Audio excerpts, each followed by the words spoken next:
আমরা অনেকেই খাদ্যদ্রব্যে চিনির বদলে গুড়কে প্রাধান্য দিয়ে থাকি।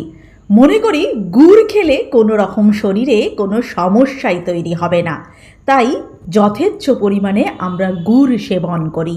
তবে জানেন কি, গুড় যদি অধিক মাত্রায় সেবন করেন তাহলে আপনাদের শরীরে তা বিষক্রিয়ায় পরিণত হবে। অবাক লাগছে, অবাক লাগলেও কিন্তু ঘটনাটা সত্য। চলুন আজকের ভিডিওটির মাধ্যমে আমরা জেনে নিই কেন অধিক পরিমাণে গুড় খাওয়া উচিত নয়। শর্করার মাত্রা কিন্তু আপনার বাড়বেই যদি অধিক পরিমাণে গুড় আপনি খান। প্রতি 10 গ্রাম গুড়ে চিনি থাকে 7.7 গ্রাম। শুনতে অবাক লাগছে, অবাক লাগলেও কিন্তু ঘটনাটা সত্য। এছাড়াও জীবাণু সংক্রমণ হতে পারে গুড় খেলে। গুড় তৈরির পদ্ধতি যদি ভুল হয় এবং তা যদি অস্বাস্থ্যকর পরিবেশে তৈরি করা হয় তাহলে অন্ত্রে জীবাণু সংক্রমণ ঘটতে পারে। গুড় সাধারণত তৈরি হয় গ্রামে, যেখানে মূলত স্বাস্থ্যকর পরিবেশ বজায় রাখা হয় না, তাই সহজেই জীবাণু সংক্রমণ ঘটে। হজমের যাদের সমস্যা আছে তারা কিন্তু অধিক পরিমাণে গুড় খেলে অবশ্যই পেটের গোলমাল দেখা দেবে। সদ্য তৈরি হওয়া গুড় থেকে কিন্তু ডায়রিয়া তৈরি হয়। আবার এই গুড় থেকে অনেক ক্ষেত্রে কোষ্ঠকাঠিন্যও হয়।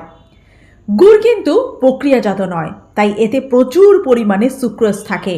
যাদের বাত বা প্রদাহজনিত রোগ রয়েছে তারা একদম গুড়কে এড়িয়ে চলুন বা খেলে একদম সামান্য পরিমাণে খান, কারণ গবেষণায় দেখা গেছে সুক্রোজ কিন্তু ওমেগা-3 ফ্যাটি অ্যাসিডের সঙ্গে বিক্রিয়া করে শরীরে প্রদাহের মাত্রাকে বাড়িয়ে দেয়।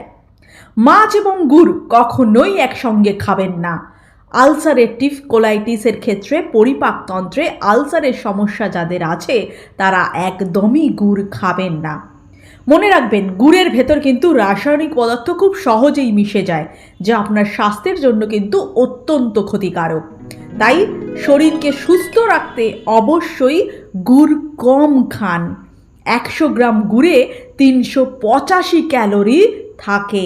তাই যারা মনে করছেন নিজেদের ওজন নিয়ন্ত্রণে রাখবেন তারা কিন্তু গুড়কে সমঝে খান, কারণ অনেকেই মনে করেন চিনি শরীরের পক্ষে ক্ষতিকারক, গুড় নয়।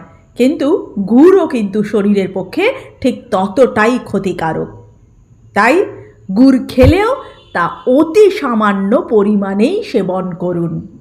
শরীরকে ভালো রাখুন, সুস্থ রাখুন।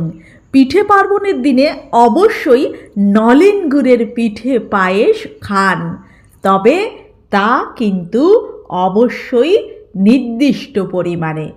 ভালো থাকুন, সুস্থ থাকুন, সকলকে ভালো রাখুন। ধন্যবাদ।